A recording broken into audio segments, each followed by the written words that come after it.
सांगली खंडबाग येथे युवा शक्ती फाउंडेशनच्या वतीने कोजागिरी निमित्त कार्यक्रमाचे आयोजन तसेच गौरी गणपती सजावटीच्या स्पर्धकांना बक्षीस वितरण सोहळा मोठ्या उत्साहात साधू संतांच्या उपस्थितीमध्ये संपन्न झाल्याची माहिती युवा नेते रणजित जाधव यांनी दिली आहे। सांगली खंडबाग येथे सामाजिक कार्यकर्ते दिगंबर जाधव यांच्या नेतृत्वाखाली आणि युवा नेते रणजित जाधव यांच्या वाढदिवसानिमित्त कोणताही वायफळ गाजावाजा न करता सामाजिक एकोपा जपत वाढदिवस साजरा करण्यात आला।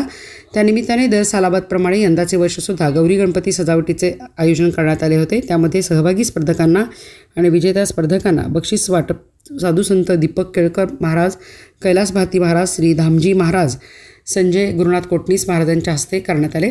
त्याचबरोबर कोजागिरीचे महत्त्व यावेळी पटवून देण्यात आले।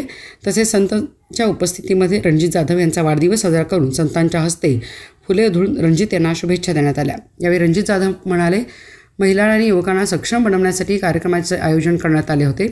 यापुढे सुद्धा असेच सामाजिक हिताचे उपक्रम राबवू अशी ग्वाही त्यांनी यावेळी दिली। साधू संत येती घरात तोच दिवाळी दसरा असं आपल्यामध्ये बोललं जातं, परंतु साधू संतांची काय आहे, साधू संतांनी आपल्याला जे मार्ग दाखवलाय, साधू संतांचा जसा महाराष्ट्र पुरोगामी विचाराचा आहे, त्या पुरोगामी विचाराने एकत्र येऊन नवा महाराष्ट्र घडवा या उद्देशानं साधू संतांच्या सहवासामध्ये काल कोजागिरी पौर्णिमा साजरी केली। त्यामध्ये 135 वर्षाची परंपरा, अखंड कीर्तनाची परंपरा असणारे कोटणीस महाराज, 102 वर्षाची अखंड भजनाची परंपरा असणारे आमचे केळकर महाराज, हे सर्वजण यामध्ये सहभाग झाले। यांच्या प्रमुख उपस्थितीमध्ये हा सर्व कार्यक्रम संपन्न करण्यात आलेला आहे। युवा शक्ती फाउंडेशन आयोजित दर सालादाप्रमाणे गौरी गणपती सजावट स्पर्धा आम्ही आयोजित करतो। गौरी गणपती सजावट स्पर्धा साजरी करण्याचं मुख्य कारण असं होतं की ज्या महिला आज कुठेतरी मासघरामध्ये जाऊन स्वयंपाकात गुंतलेल्या आहेत आणि त्यांच्या कलागुणांना वाव न देता, त्यांच्या ऍक्टिव्हिटींना वाव न देता कुठेतरी बाबा माझं चूल आणि मूल यातच गुंतले गेलेले आहेत, ह्याचा परिणाम असा झाला आहे, ज्या महिलांना काहीतरी व्हिजन असणाऱ्या महिला आहेत त्याही त्याच गोष्टीमध्ये अडकून पडल्यात आणि त्या अडकून न पडता ह्या गौरी गणपती सजावट स्पर्धांमधून त्यांच्या कलागुणांना वाव मिळावा व त्यांची व्हिजन आमच्या डोळ्यासमोर येऊन नवीन काहीतरी घडवावं या उद्देशाने आम्ही ही स्पर्धा घेतली होती। या स्पर्धेमध्ये जवळजवळ 200 ते 250 महिलांनी सहभाग घेतला। 250 महिलांमध्ये प्रत्येकाला आम्ही योग्य ते सन्मान चिन्ह व गिफ्ट देऊन त्यांच्या कलागुणांना वाव मिळण्यासाठी आम्ही प्रयत्न केले।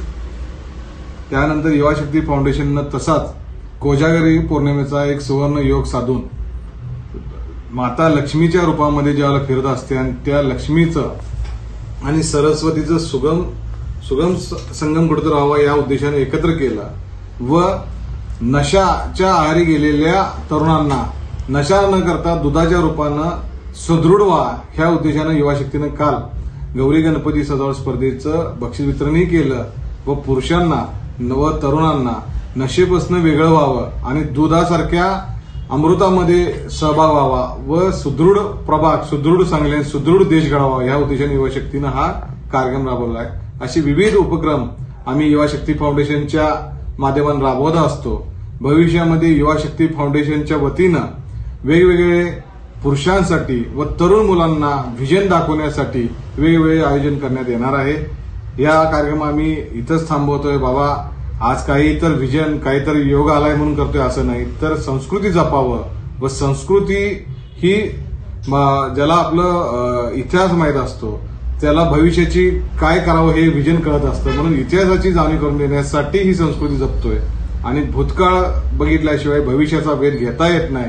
युवा शक्ती फाउंडेशनच्या वतीनं भूतकाळाचे अस्तित्व, संस्कृतीचं दाखवून आणि भविष्य कसं घडवायचं ह्याचं व्हिजन दाखवण्याचा आम्ही छोटासा प्रयत्न करत आहे आणि युवा शक्ती फाउंडेशन इथून पुढे असेच उपक्रम राबवणार आहे। हे काय सांगण्याची गरज नाही। माझी विनंती आहे माझ्या भागातल्या, शहरातल्या सर्व नागरिकांना, मित्रांना, बंधू भगिनींना युवा शक्ती फाउंडेशनच्या प्रत्येक कार्यक्रमामध्ये सहभागी व्हावं व आपण काहीतरी साध्य करावं, देश घडवावं एवढीच विनंती करतो आणि माझे शब्द थांबवतो।